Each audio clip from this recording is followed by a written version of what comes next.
guys, welcome back to VLS classes, means Vijayalakshmi Sharma classes. Today we are here to study our chapter 12, Introduction to 3D, means 3D dimensional geometry.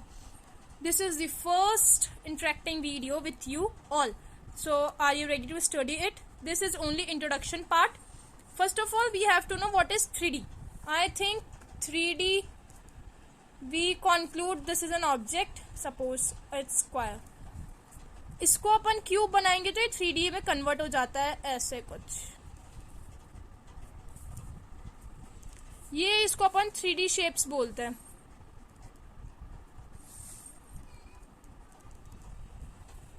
This is known as 3D shape. अब इस 3D geometry में अपन क्या पढ़ेंगे? इस 3D geometry में अपन पढ़ेंगे एक 3 perpendicular bisector.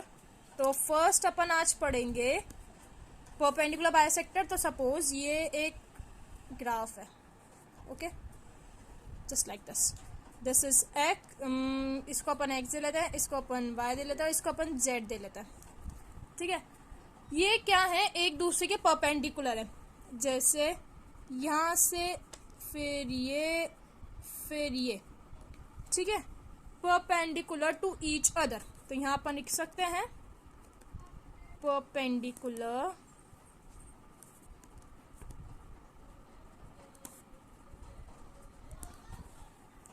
ये परपेंडिकुलर ईच अदर हैं. तो इसके कारण अपने पास कुछ फॉर्मूलेज आते हैं. जैसे फर्स्ट फॉर्मूला अपने पास आता है डिस्टेंस फॉर्मूला. आप लोग बता सकते हैं डिस्टेंस फॉर्मूला क्या होता है? ये सब अपन ने पढ़ रखा है अपने क्लास 10th में. सो आप लोगों को याद होगा. इसमें हमारे पास दो कोई भी डिस्टेंस होता है, ठीक है, P से लेके B तक का, B से लेके P तक का, A से लेके B तक का, B से लेके A तक का. ठीक है, तो इस टाइम हमारे पास है P से लेके B तक का, ये वाला. तो ये मैंने बोला कि इसका डिस्टेंस निकालना है PB का. ठीक है, find the distance of PB. तो इसका P है अपने पास X, Y और Z, और B क्या होता है? X2, Y2 और Z2. अब इसका अपन को निकालने के लिए इसके लिए अपन को डिस्टेंस फार्मूला पुट करना पड़ता है. अब डिस्टेंस फार्मूला अपन पुट कैसे करते हैं? What is distance formula? PB is equals to under root. Okay, under root में आता है, वो होता है x2 minus x1 upon whole square, not upon whole square, plus फिर y2 minus y1 whole square plus z2 minus z1 whole square. I think it's very clear to all. Okay? अब इसी base पे अपने पास एक और चीज आ जाती है, कोलिनियरिटी. कोलिनियरिटी अपन सबको पता है कि एक अपन बोल सकते हैं कोलिनियरिटी. कोलिनियरिटी तब होती है तब उसके पॉइंट्स कोलिनियर हो. कोलिनियर अपन कैसे पता करते हैं? जब AB प्लस BC इक्वल्स हो किसके इक्वल्स हो? AC के. ठीक है, when we say that this is an collinearity, find the collinearity, we have to know that कि A, B and C points are collinear.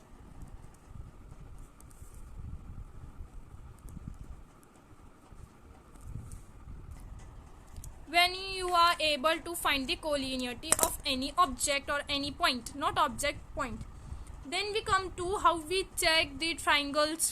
Okay, triangle are also important. For it we have 4 formulas, means 2 formulas we have to find it. First formula is, so when you have an isosceles triangle, in triangle you have to find that 2 sides are equal in isosceles triangle. Okay, आपको पता चल जाता है कि isosceles triangle में क्या होता है कि 2 साइड्स इक्वल होती है. जैसे सपोज ये मैंने लिया एक ट्राइंगल जिसमें कर दी A, B और C. For triangles we check for an isosceles triangle. इसमें क्या होता है? 2 साइड्स इक्वल होती है, मैंने आपको बता दिया 2 साइड्स इक्वल होती है. तो इसलिए मैंने AB अपॉन AC ले लिया, AB इक्वल्स टू AC ले लिया. अब इसको अपन चेक कर सकते हैं डिस्टेंस फार्मूला से. जो मैंने ए बता दिया आपको, बी बता दिया और सी बता दिया, डिस्टेंस फॉर्मूले से आपको प्रूफ करके बता दिया। अब अपन आते हैं नेक्स्ट पे, वो होता है राइट एंगल ट्राइंगल।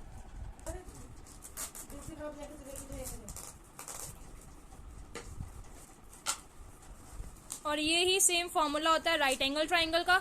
सपोज ये अपने पास राइट एंगल ट्राइंगल है, इसमें मैंने ए बी सी बना रखा है, बी पे 90 डिग्री है। इसमें क्या होता है कि जो साइड 1 है plus side 2 gives out side 3 whole square, समय होल स्क्वायर रहता है, आइसोसेलेस ट्राइंगल जैसा ही है। अब अपन आते हैं एक मोर इम्पोर्टेंट पे, वो है पैरेललोग्राम। पैरेललोग्राम में क्या होता है, उसकी अपोजिट साइड्स इक्वल होती है, ठीक है। अब अपने पास है पैरेललोग्राम। मैंने पैरेललोग्राम में आपको बताया था कि पैरेललोग्राम में अपोजिट साइड्स इक्वल होती है, जिसके कारण अपन ऐसे कह सकते हैं कि जो AD है वो इक्वल है BC के, और जो AB है वो इक्वल है DC से। अब इसको अपन चेक करते हैं डिस्टेंस फार्मूला से। तो ये मेरे हिसाब से आप लोगों का डिस्टेंस फार्मूला ख़त्म होता है। अब अपन आते हैं दूसरे मेन फार्मूलाज पे, जो पूरे चैप्टर से कंक्लूड है, वो है सेक्शन फार्मूला। इसमें कुछ ही फॉर्मूलेज हैं जिस पे आपको पूरा चैप्टर कंप्लीट करना है। Let's see section formula. So ये रहा सेक्शन फार्मूला। सेक्शन फार्मूला क्या होता है, सपोज ये ए और बी अपने पास लाइन है, ए और बी लाइन में कोई भी मिड पॉइंट हो जाए, कोई भी मिड पॉइंट हो जाए सी एफ बी का, और वो रेशो में डिवाइड करे एम और एन के, तब अपन सेक्शन फार्मूला यूज करते हैं। सेक्शन फार्मूला में अपने पास 3 डिजिट्स होती है, एक्स वाई जेड, और अपन को सी पॉइंट निकालना होता है, ठीक है, एम और एन रेशो में। तो इसका फॉर्मूला 2 टाइप्स में बेस होता है, एक तो इंटरनली और एक्सटर्नली। अब इंटरनली में क्या होता है कि इसमें सब जगह पॉजिटिव साइन आता है, ओके। बट एक्सटर्नली में क्या होता है कि एम तो वैसा ही रहता है पॉजिटिव, बस जो एन है, रेशो एन, वो नेगेटिव में कन्वर्ट हो जाता है, जिसके कारण पूरा फॉर्मूला चेंज हो जाता है। फॉर्मूले में क्या होता है, जहाँ अपन इंटरनल में एन को पॉजिटिव रखते हैं, वहीं एक्सटर्नल में अपन एन को नेगेटिव रखते हैं, जिसके कारण ही अपने पास फॉर्मूलाज बनते हैं। तो ये था पूरे चैप्टर का इंट्रोडक्शन, जिसमें अपन ने पढ़ा डिस्टेंस फार्मूला क्या होता है, ट्राइंगल अपन कैसे चेक करते हैं, और एक्स वाई अपन कैसे बता सकते हैं। एक चीज़ और मैं आपको बताना चाहूँगी कि आप लोग इंट्रोडक्शन आपने देख लिया है, उसके बाद अब अपन करेंगे एक्सरसाइजेस। उसकी आपको कुछ भी समझ में नहीं आता, आप नेक्स्ट वीडियो में देख सकते हैं, एक्सरसाइज वीडियो भी अवेलेबल है। So thank you so much, don't forget to subscribe and don't forget to hit the bell icon, because without it you don't get new notification. Like it, share it more and more, जिसके कारण ये introduction सबको समझ में आ सके। Thank you so much.